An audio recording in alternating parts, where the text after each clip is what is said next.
age difference. Thank you. Welcome. We are excited to be here, and we have a great panel, people who are going to sort of shed light on this area of big data, which I'm still, after having invested in it for the last 10 years, trying to figure out what it is really. So I'm hoping to learn from our panel. We have people on the panel who represent large companies, working with large companies, trying to solve their data problems. People on the panel who are doing research and trying to figure out what the future holds for this space. And then also people like me who invest in companies and try and see where innovation is going to come from either inside a big company or from outside. So I think most people here can read bios, so I'm going to skip the introductory part and get right into it. And maybe, Andreas, we'll start with you. Can you talk to people and tell us what is big data? How do you define it? All right, thank you. First of all, welcome for everybody here this morning. So big data is a mindset. So it is not about the size. It's what you do with it. It's not, you know that saying. So what it is that you assume you have all the data in the world for free. You assume you have all the compute power for free. So what's left? Left is to ask good questions. So big data for me is the era where we actually can worry about what we are best at, namely asking good questions. Okay, well that's a very general description. I'm going to try and have David put a little more light on it. Would you agree? So yeah, I think the term big data, to his point, is a very thrown around term, right? So big data from a definitional perspective is effectively building very large repositories that you put massive amounts of data in. And we can spend all the time talking about big data versus smart data versus fast data and the ability to do things faster. Also, to his point, Moore's law, Bezos's law, the cost of storage coming down, the cost of processing power coming down while doubling every 18 months is driving the ability to run reports that used to take days and now milliseconds. And that's kind of the evolution from kind of what was a big repository of data to then the ability to run reports in a meaningful way to make it actionable. And then the last part is smart data, which is the ability to make decisions in 1 to 3 milliseconds. So all of that is driven from first the ability to build the repository, then the ability to ask the right questions, right? Because if you're not asking the right questions, ultimately the long-term goal of smart data is to get to a non-hypothesis-based solution, which comes from machine learning, right? So today, almost all data analysis comes from a hypothesis.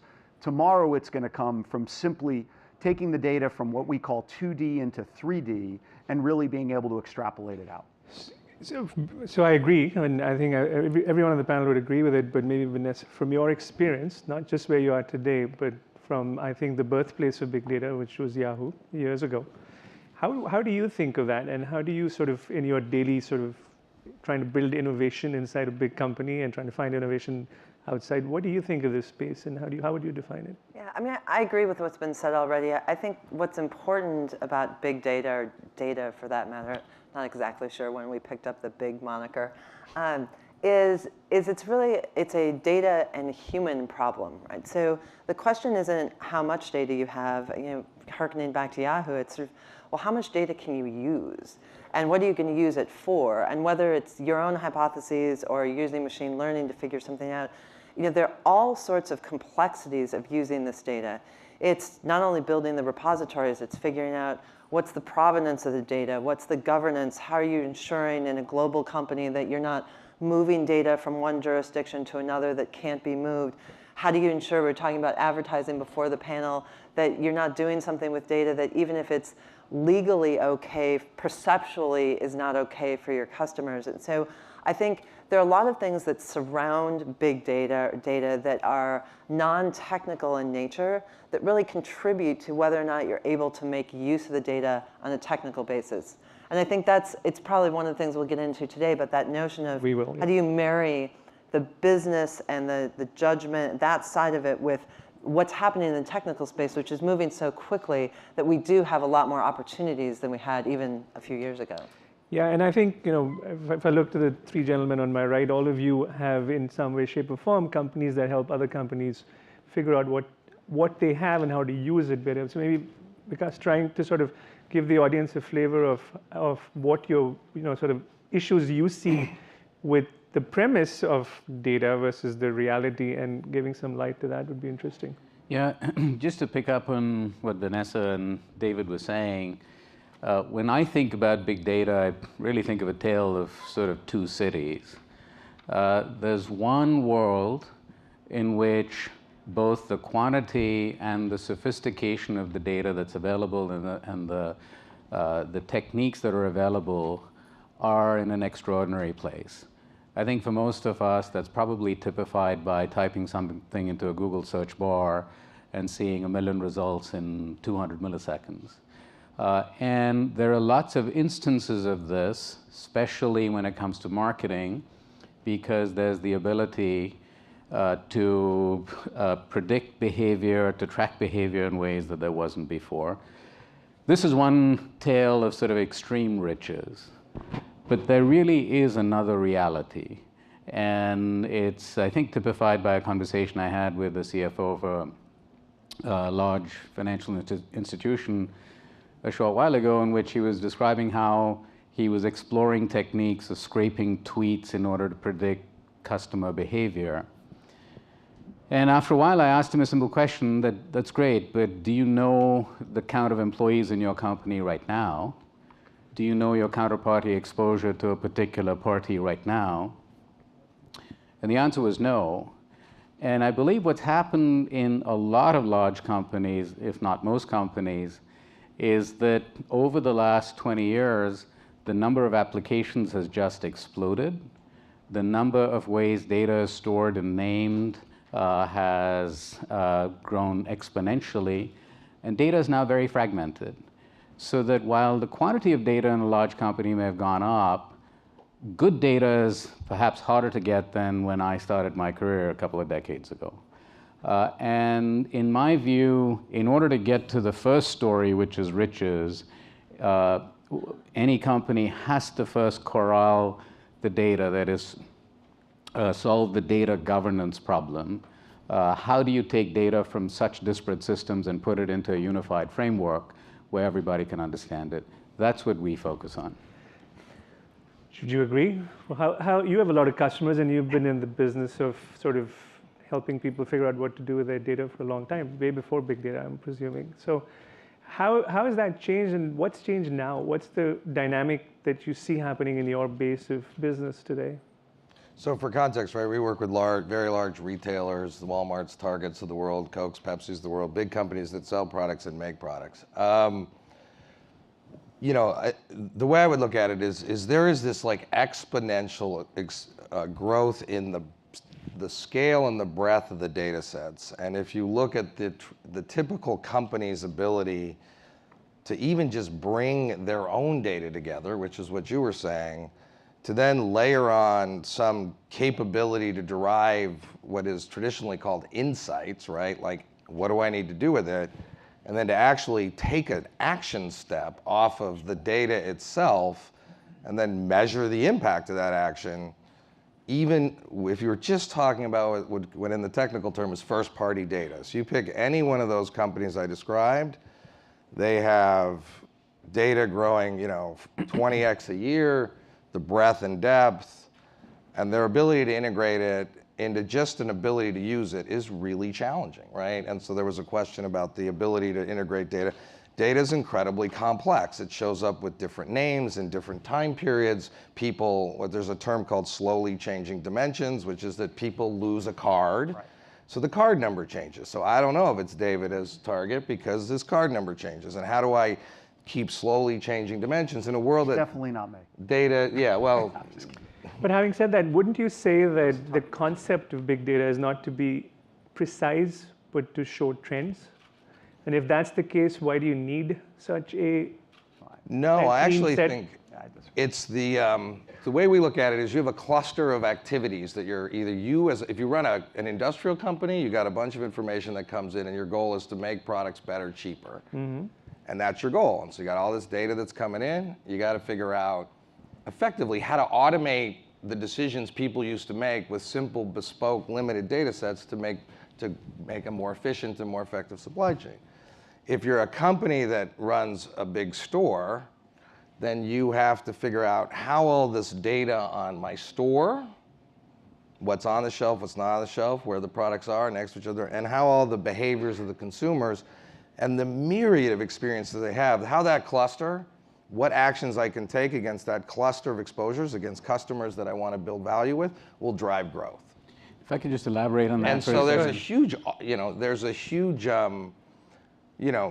getting the data together, and then there is a algorithmic challenge, which is the science of machine learning and AI is actually behind the science of pulling the data together. Making it work, yeah. Just to make, and then you have very narrow companies that are extraordinary at this stuff, right? That have Google, Facebook, Amazon, who have a very defined business model where they're using big data to make their existing known processes. So, and maybe Vikas, after you hear from you, maybe also address, as you talk to the industry about this, how smart are people about the challenges, these challenges in particular? So just on the first point, I think Andrew is making a really important point. The amount of precision one needs, I think, is very different depending on context. I mean, if I type red tent into my Google bar, and my search bar, and Google gives me 3 results that are irrelevant, and then the next 4 are relevant, I'll sift through it and somehow compensate.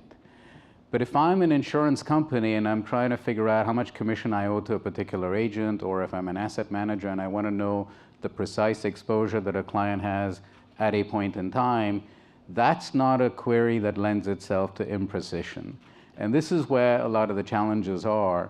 And to get to your question, Sumant, I mean, what we see is virtually everyone that we talk to in the C-suite, or frankly at any level in a large company, recognizes that this is an issue. They have tried lots of approaches, data warehouse after data warehouse, and data mart, and various data techniques. And they recognize that the fragmentation of data is a problem, that you need to get it into an integrated end-to-end framework. The challenge is most people have not figured out, A, what tools to use to do it, and second, how to corral people's behavior to get it done. Because over the last 20, 30 years, the mindset, I think, of most people has been that every individual in a company should somehow have access to their own systems, should somehow have access to their own data. That needs to slowly change, and I think the challenge for most people that we talk to, CIOs and CEOs, is how do we facilitate and enable that? So I just want to build on that, because what you were saying before I think is important. So some might say, the future of big data is here, it's just very unevenly distributed. And that uneven distribution in a large company causes a couple things, right? One is just the pure fact that the people who are adept from a technical perspective at gathering, cleansing, storing, making available data are generally not the same people who are business users of that data. And some of those things can be mediated by the fact that you end up with applications at the top layer where business people can query data. But in the pure mindset point, to the point that you were making, I think just that mindset of, I have to trust that somebody else put all my data over here and I can use it, is hindered by the fact that there's so much variability in sophistication of usage of data, even within a single company, that one tends to get promised the things that are at the very high end that you were talking about earlier. And then when it happens and the data's all there, maybe the use case that a person is interested in isn't quite as sophisticated yet. And so I think we're at the early days of all kind of getting to the same place about what needs to happen technically, what needs to happen for the business, and building a lot more trust across those two parts of the business. So I think maybe, Andreas, you can sort of comment a little bit, because you have a book that you've written on this kind of whose data is it and how do you trust it? Basically, is it sort of, if the core itself is untrustworthy, then what the result doesn't quite matter. So what do you, when you meet people, you travel all over the world, talk about this, what's the general questions people have and what do you think needs to be addressed? So I was the chief scientist at Amazon, and Jeff Bezos and I spent probably 50 hours writing down the fitness function of the company, which contains hundreds of terms. For instance, if a product arrives a day late, what's the cost for the company? I don't mean free shipping it, but in the consumer perception, etc. So that was looking at data from the company perspective, but trying to frame it from the consumer. So the reason I wrote this book, which just came out, is I wanted to also write it from the consumer perspective. So there are 6 rights which I think companies are well advised to give to their consumers, to their customers, about the data. For instance, the right to be able to access your data. Now to your question, what does your data mean? If I comment on your Facebook post and you edit your post, now my comment looks really stupid. So in many cases, it is not as clear-cut as an apple. If I take a bite, I'm done with that bite. So access to data, transparency, are the things which I think are well advised for companies to take. And if you reflect on a moment, maybe 20 years ago, the companies that built barriers to their data were the successful ones. Now, many of the companies that are successful are the ones which remove barriers to their data. And I think that is the most important mindset shift from I need to protect my data. What's an example of the companies that allow you access to data? I mean, Google is a wonderful example of a company that basically creates access to data, that actually builds tools. So not only giving people raw data, but giving people in a pretty good sort order what might be relevant for them in a given situation.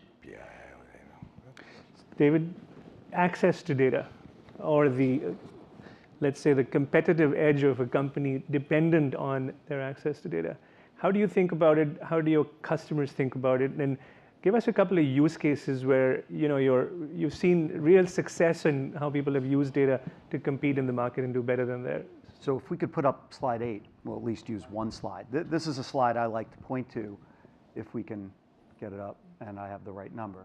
So we create more data a day than in, pick a number, the 20 or 30 years that were prior to it. And every 2 years, we create more data than the entire history of man in its collective created up until that moment. So we can sit here and talk about what's big data from a philosophic perspective. What do we do with it? What are the privacy implications around it? What are the access implications around it? How do you get access? Who controls the data? Does the consumer control the data? Does the corporation control the data? Does the publisher control the data? Does the content provider? You can go through every layer. Ultimately, companies that we work with, and what we do is we help very large companies create, maintain, and monetize customers by using a SaaS-based big data platform. And we work with, we have a lot of customers, but 500 of the Fortune 1000 use our platform. And if you think about it, most companies, to her point, don't understand the data fiefdoms that exist inside of their own organizations. We went into one of the largest telecoms in the world, household name globally, especially in the United States. They had 28 different data warehouses in their business. First of all, because they bought a lot of companies and didn't consolidate. And second of all, to her point, the business people didn't really interact well with the technical people. And the technical people thought they were building the best mousetraps possible, but each group had their own technical fiefdom. So the first thing we did was we built a data repository and imported all 28 without interrupting the existing 28 to give the CMO's office the ability to access that data. We then took their CRM data. We fed about 1 million of their customers into our analytical module, and we figured out pretty much everything about them because we have a proprietary database of about 350 million active people with 3,000-4,000 individual cells of data per person that update every day. Behavioral data, all these different things feed in. Now it's all anonymized. We don't go down to a person-to-person basis, but we're literally able to build clusters of, first of all, who are the people who are going to most likely want to buy this new product that is being released on this date within a 5-mile radius of their 82,000 stores and have owned this particular product with that particular operating system for this particular time and have indicated that they're happy with that particular operating system, or they've owned this product with that operating system and have indicated they're not happy with it. All of that comes into how you build these clusters and go out. In that case, we were able to sell, pick a number, 1 million cell phones in 4 hours. So, I think what a lot of the conversation has been around is basic plumbing around data and then the ability to use it, or even the education to know how to use it, which is kind of, I think, the state of affairs in big companies. It would be interesting if you have examples, maybe Andrew, you or Vikas, in the cases where a company has actually gone out and done something successfully in this world and then realized that, hey, it actually didn't change anything. Like, is big data, the big part of it, really meaningful? Like 20% of it could have been given you the same answer. Is that something that you've seen, Andrew? Well, until the last part, I think I had you on are there examples of companies that have actually used data to be highly successful? There's a well-known case study in our sector, Kroger, the largest grocer in the country, is incredibly capable in leveraging its 60 million household loyalty file and all the information they have about what's on the shelf to create effectively a personalized experience for each and every one of the 15 million of those households that they consider high lifetime value. And the ultimate example, which is public, is that each and every one will get a personalized promotional book every week to their home, right? That's tailored not only to what they've bought, but with all the predictive algorithms about what they will buy. And Kroger had run 51 consecutive quarters of same-store sales growth, which was by far and away the most successful. And if you contrast that with all the other players in retail, they're light years ahead in terms of how to use data to create intimate relationships with consumers. Now, that has run its course, like everything, right? You run your course, you have become incredibly well at acquiring and building trust relationships with a portfolio of consumers. Consumer preferences are changing. They now want to, go out and eat. They're building restaurants. And where they're at now is we need to now see a 360 view of the consumer. So this is the most sophisticated physical store retailer in the world. I think more sophisticated than any at scale. And their next 10 years is all about, how do I integrate mobile, context, credit card, data, buying, so that I can understand, look, I know everything about what David's doing when he comes into one of my stores. I know nothing about what David does when he's not in my store. And if I'm really going to be a valuable member of David's life to create a personalized experience with you as a shopper, I need to know everything. So in some ways, I've given you both, right?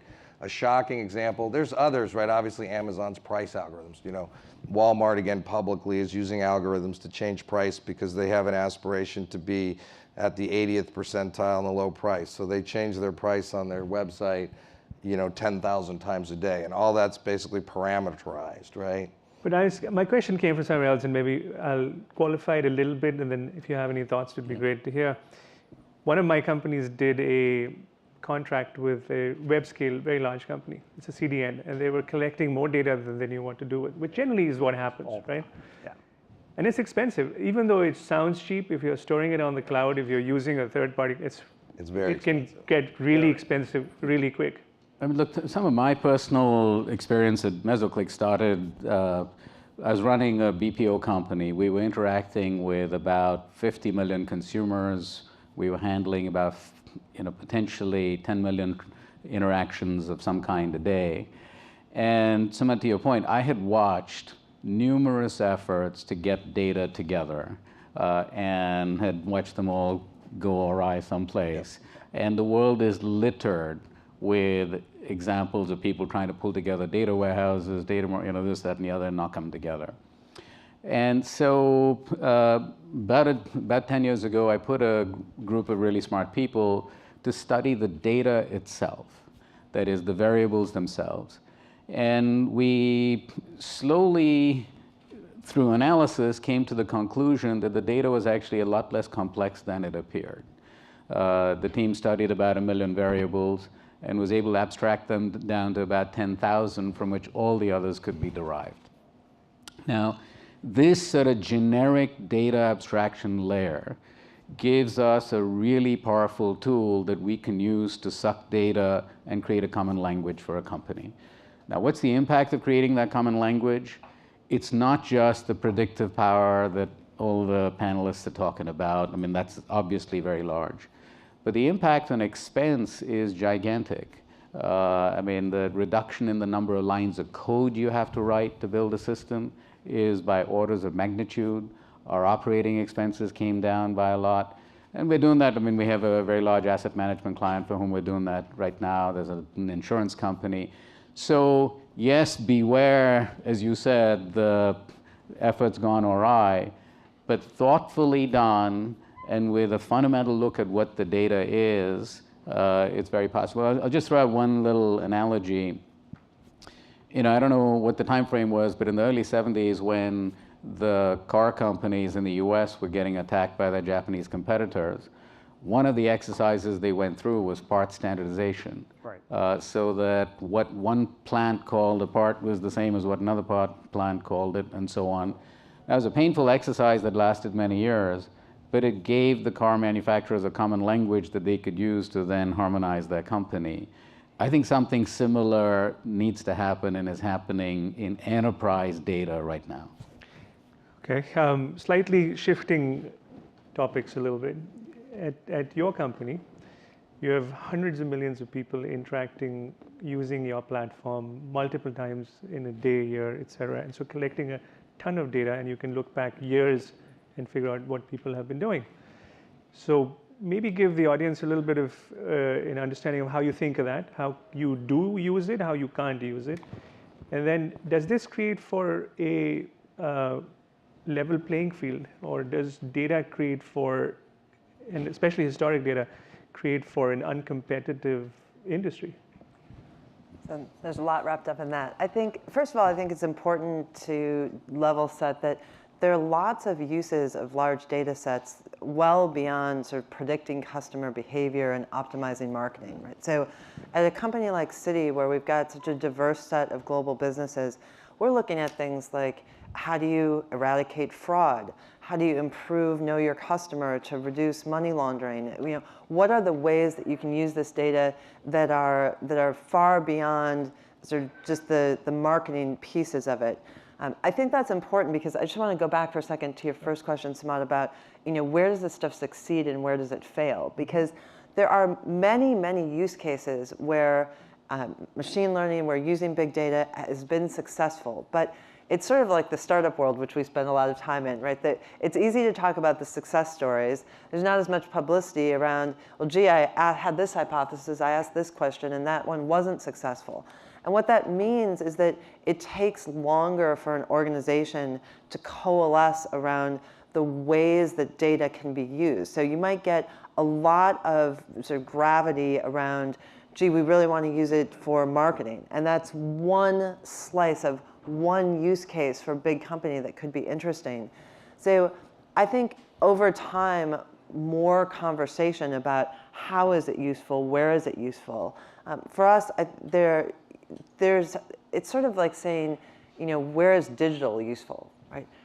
There kind of isn't any place at this point where it's not, which is why we've moved away from calling it big data. It's just how do you use information in every aspect of your business, in our case, to create a better experience for our clients and our customers. Now, when you start to talk about, you know, companies have different kinds of data sets. You know, we obviously have 205 years of some pieces of data.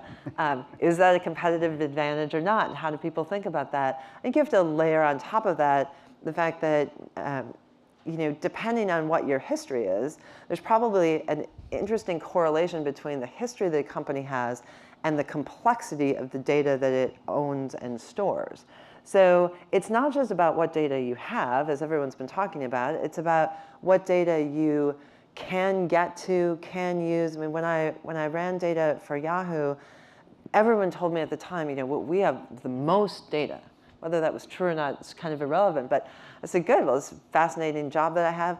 Tell me what we do with it. Well, we can't use that part because the European Union doesn't want us to use it. Okay, so we'll cross that part off, right? We can't use this part because that part is actually too old. It's on taped backup, so we're not going to be able to get to that. So you start to get to the practicalities of data. And I think the places that we're able to push the furthest on the frontier right now are thinking from the other direction, right? Not what's all the data we have and what could we do with it, but what are the use cases? What are the pain points that either our employees or our clients have? And how do we drill there? And what I see is you can almost see the frontier moving. Big data in a non-academic sense, in a corporate sense, is not about one use case that's way out in front, right?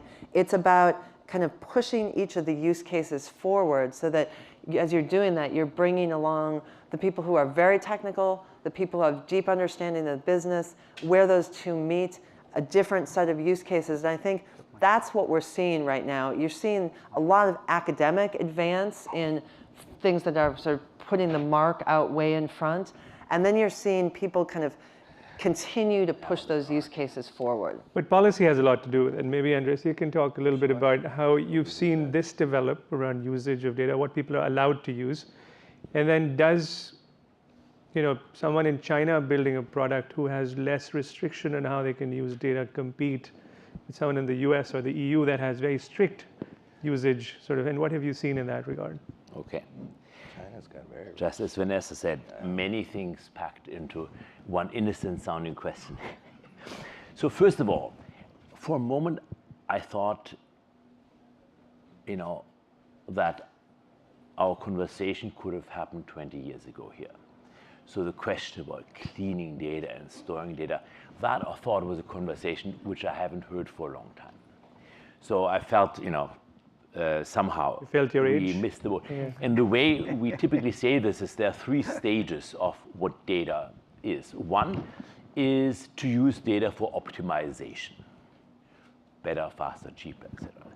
Second one is to use data to build products out of data. Google, Yahoo being examples of that.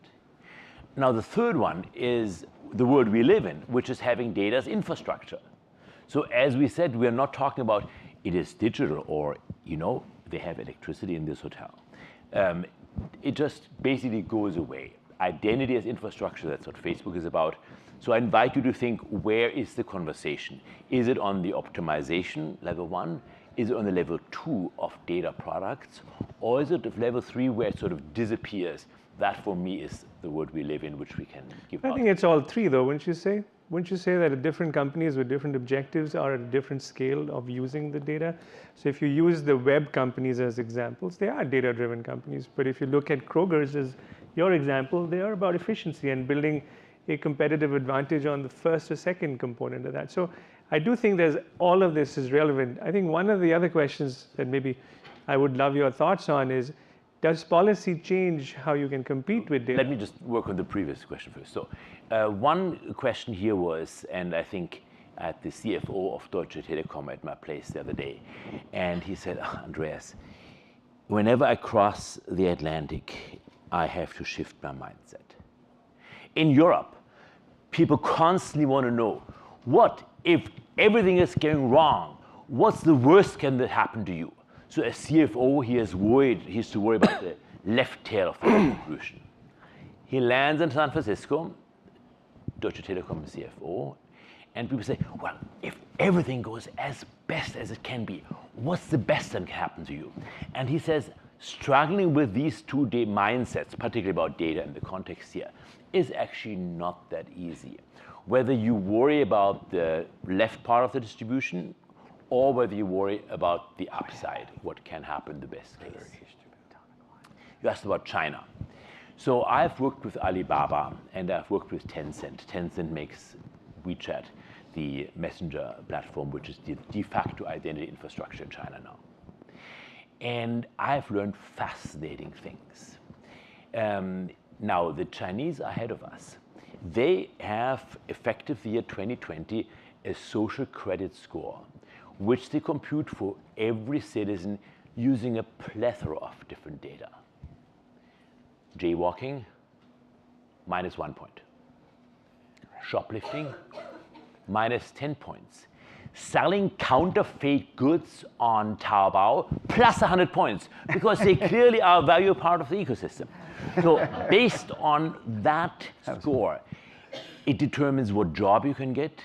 It even determines whether your child can go to a certain school or not. That's great. So that is quite creepy. It's amazing. Yeah. But at least they have the conversation on that level of a function. They say, what terms should be in there? Maybe we should not have jaywalking in it. Maybe we should have, here's another one I learned, that most hotels which are built now in China have locks that actually are provided by PSB, the Public Security Bureau, and report in real time when your hotel room door opens. So if you think about it, it's not much data. It is a small data problem, but you can immediately find out, the local prostitute or drug dealer or whatever elements they might have on the phone. So do you know what's on your file? Do you know what I know? I happen to know the guy who writes the software. What can you share? I can share. Please don't ask that. We don't want to. Okay, We actually don't want to know. I usually, when I go to organizations, All right, let's I change the topic. Let's change the topic. If I could just stay on your point about policy for a second, though, Sumant. Very often, in my view, in public policy, the law often goes almost the wrong direction or too conservative before it levels out. When the first data privacy, data protection laws came out, my reaction as a technology person was, boy, they're really going counter current. So you talked about the US or about Europe or China or? In all places, although I agree with your observation that in Europe they're way more conservative than they are here. But look, even in the US, the privacy laws and so on are they're strict, getting stricter. We were having a conversation in Europe the other day about a law that's coming down that for the loss of certain kinds of data would result in a fine that's 4% of revenues. Yes. And for a financial institution, and that's a catastrophe. But that's the only way, I think, how you can get people to stop what I heard somebody say before, that Kroger wants an intimate relationship with each and every one of their customers. I do not want an intimate relationship with Kroger, just to be clear about that. But you have one with Amazon. You created it. I talked about Kroger. Now it's like, oh, that was in the past. Amazon, no one else can do it. Don't worry, I'm sure you're not on Absolutely their list. Amazon knows about my purchases, but knows what I do on a dating site. Yeah. They don't? They will very I saw soon. Jeff last week, and last week, we talked about this, and he said, they don't. But a week just is in a case long anyone has any misperceptions, Amazon has a new product out that follows you everywhere on the web. Yeah, I was going to say they launched a beaconing product that can I know that can actually track everything you do. Which, by the way, it is the reality. Yeah, I'm not suggesting it's good or bad. I mean, I think we could argue privacy protection and data utilization for weeks, right? At the end of the day, we fully believe that the consumer should be in charge of their own data. And we've empowered our platform to do that. When you get into marketing, when you're talking about what she was talking about, which is the 3,200 different areas of your organization that can benefit from data analysis. We talk about machine learning a lot, but most machine learning is automated processes with a layer of intelligence sitting on top of it. And we'll ultimately get to real machine learning, and I have a theory on artificial intelligence only is created when we build curiosity into it, which we're a very long way from. But neither here nor there. The reality is, ultimately, consumers have to decide if you can use certain data for certain things when you're looking outside of your organization. When you're looking inside your organization, the data utilization rates are going to be very, very different. And we've seen success with that. And of course, we operate 200 different countries today. Every country, you look at the EU, inside of the EU, every country has their own privacy laws, with Germany being radically different from the UK, and neither better nor worse. And in the United States, we've got one law, but attorney generals in different states look at it differently. So you've got a lot of different common denominators that you have to build to as a global organization, because data flows freely. Now, unless you're in the EU, where it can't flow out. But having said that, go ahead. Sorry. I was just going to make a very simple practical point that without having any judgment on where the policy should go, shouldn't go, what people are entitled to, and so on. The very simple practical point that I would make is that the laws in this area are ambiguous. They pretend to be clear, but when you get down to the really gritty details, they're ambiguous. And insofar as your organization doesn't have the governance in place to properly demonstrate that you abide by them, it's a major risk to the company. And in my view, solving this data governance problem has to be task one almost for any CIO in a large company today. But can I switch gears a little bit and move away from privacy? I think, we have a group of investors out here, and you have a group of people who run companies, and I was going to try and, I guess, give our view of where, if you're a company, and a bit what Vanessa said, right? The goal of using data is to streamline how you build and run your business, right? So it's to streamline your supply chain, improve your risk management, improve your customer acquisition, improve your customer retention. And the challenge we've all talked about is the people that build the data are separate from the people that make the decisions, so the platform needs to allow the people that actually have to make the decisions to build their own analytics. Right.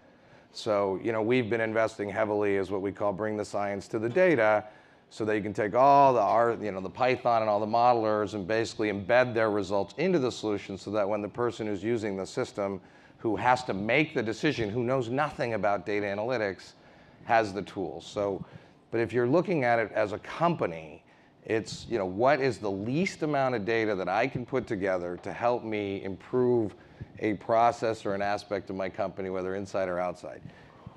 And that's how we bring, we happen to bring a set of tools to companies that make that easy. And it makes a lot of sense. If you're, the other side is if you're an investor, right? Let me throw out a hypothetical framework as an investor, right?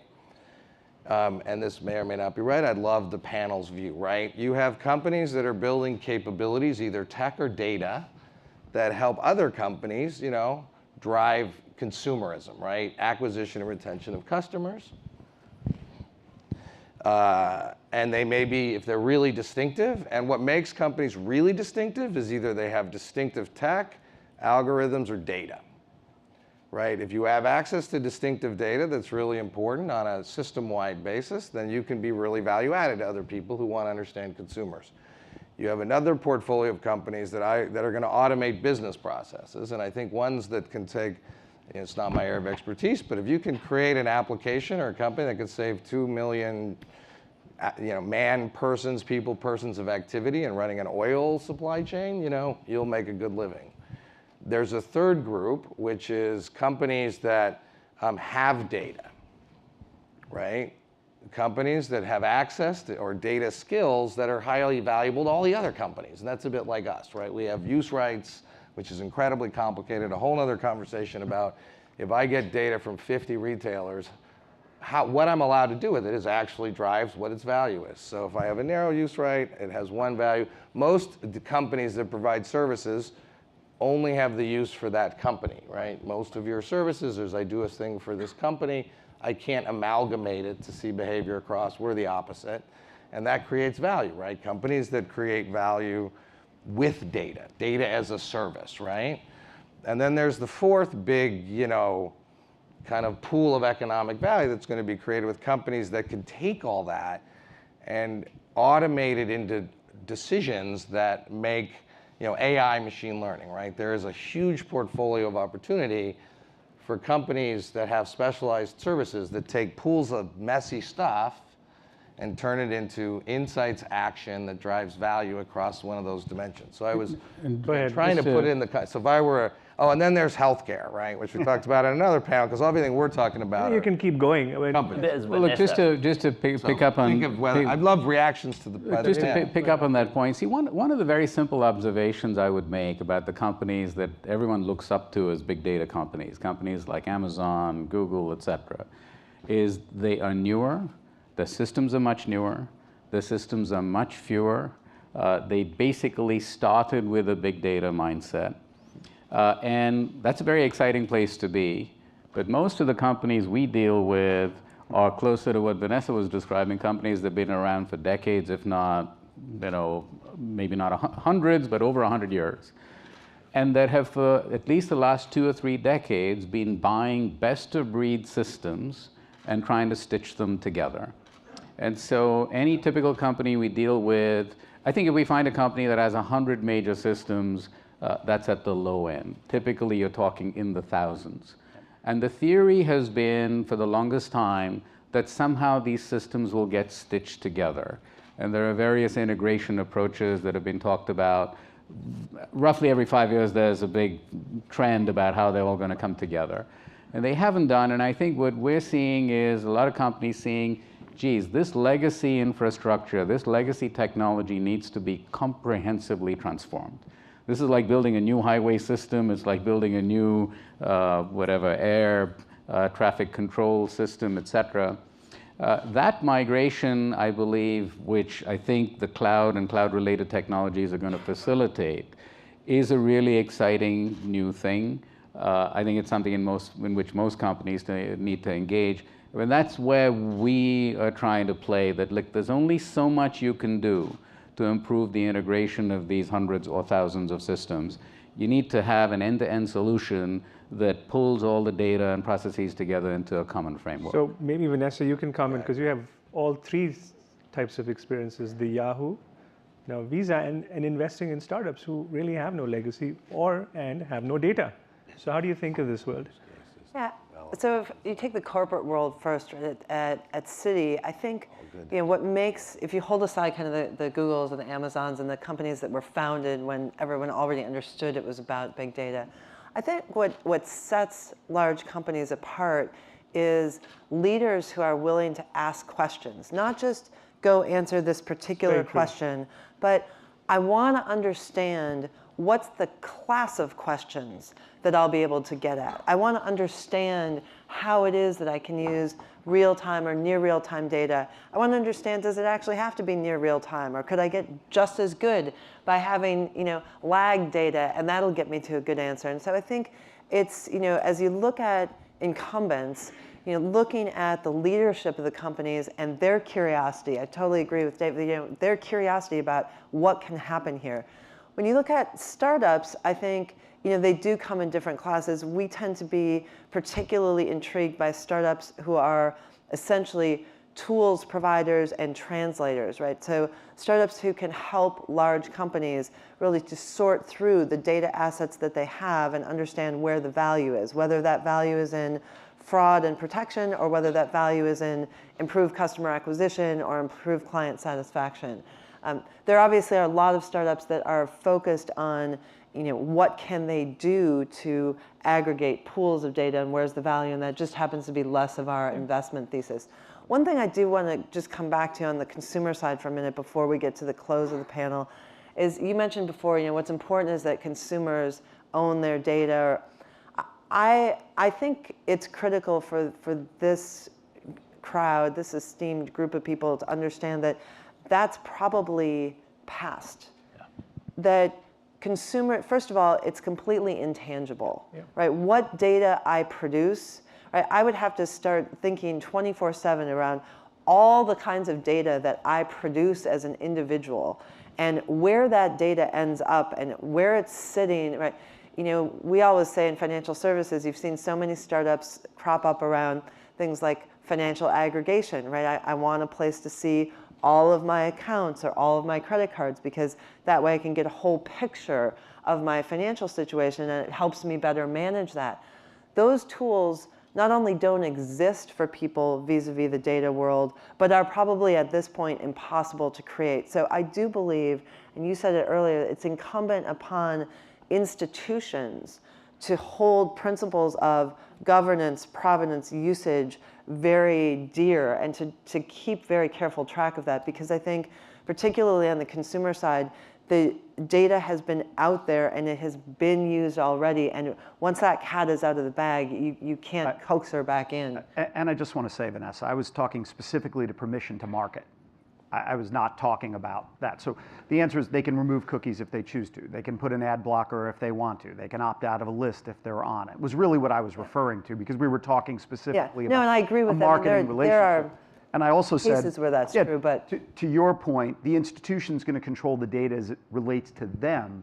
It's how does that institution, to his point, I don't necessarily want Kroger to know what I'm doing when I go to Starbucks, right? So the point is the consumer can make the decision on those things. I'm not naive enough to believe that the consumer can have access to 100% of their data everywhere at all time, but they do have more rights to how they're marketed to, which is what we specifically focus on, right? And you're focusing on a lot of different issues. So, we have very little time left, but I want to, and I had a lot of other things to cover. I'm just going to say we haven't covered. We haven't talked about cybersecurity or what that sort of is leading to when we keep all this data. We haven't covered the Internet of Things, which is going to make this world of data explode. I think it's already kind of unmanageable. It's going to become crazy. It keeps me occupied and employed. Thank you. Third is when you think about developing countries and the number of people that are getting connected to the web or getting digital identities who don't really care about being private because no one knows they exist. They just want people to know they exist, so they just take it, use my data. And what that means to the businesses we're going to be in. But to conclude, maybe high-level thoughts on this world that you want to leave people with? We'll go through the panel. I think data is going to continue to be a very linear thing. If companies that understand how to make data actionable are going to win, and companies that do not are going to lose. And I think we're going to see that more and more, whether it's internal process streamlining, better risk management, better marketing, so on and so forth. If you look, we do a lot in India, and you look at what's going on in India, there's now products coming out where if people are willing to look at advertisements on their mobile phone, they'll get a free mobile phone. Free service. I mean, it's literally become same as it was here when we started. That ubiquitous, right? And we're seeing plans for that on one side, and it's really interesting. Data is going to be a very, very valuable commodity, but making it actionable is going to be the key to success for organizations. Okay, thank you, Andrew. Yeah, I guess I would close with two things, and I've kind of said them. I think if you're a reasonable sized company, by the way, one of the things we didn't talk about is there is an evolving diseconomy of scale, the information age, right? Absolutely. It actually is easier to be smaller because there's so much data and you can move quicker and you're not hampered by the history. And you're going to see it, you see it in a lot of industries, right? The bigger companies that have been around a long time are growing slower. And the reason is because they don't have the skills and the access to the decision-making tools to get them to optimize their businesses quick enough. And I think that's where the opportunity lies. We've talked a lot about data integration.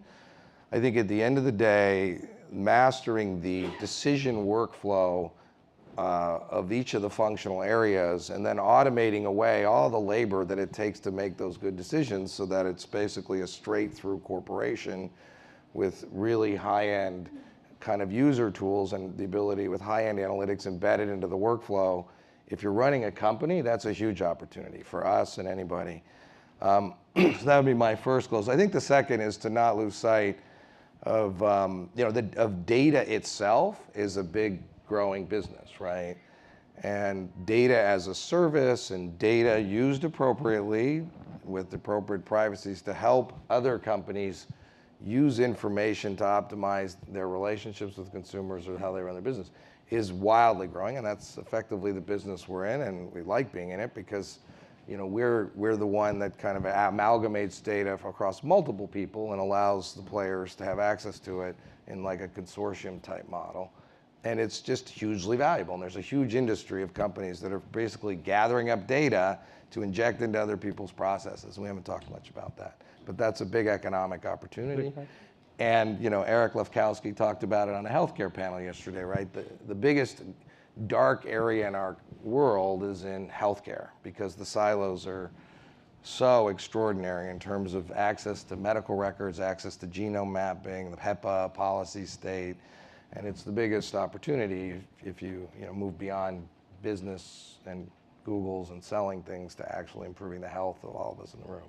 Massive opportunity. Anything to add, Vikas? Two simple things. One is I'd say for any company, but especially for a large company, one that has, say, over $1 billion in revenue, in my view, data governance has to be one of the highest priorities on the corporate governance list, if not the highest priority. And the second point is that cloud solutions are both an opportunity and a problem. It's an opportunity in that it's a chance to enforce data governance in a world where it's gotten spread out across lots of fragmented systems. But it's a problem in that, unattended, it could make the problem worse. I'd say whether you're talking about startups or you're talking about large corporations, whether you're talking about B2B or B2C, there's a single word that's critical around data, and that's trust. Andreas? Completely agree. Besides that, I invite you to think, where here did you hear people just tell you that the old game is okay, we just need to play the old game better? And where is it actually a new game we are playing, which is not the new game of screwing customers a little bit more, having data against the people, but which is a game of having data for the people. Great. Well, thank you very much to the panel. Thank you for coming, and appreciate your time. Thank you. Thank you so much. Ladies and gentlemen,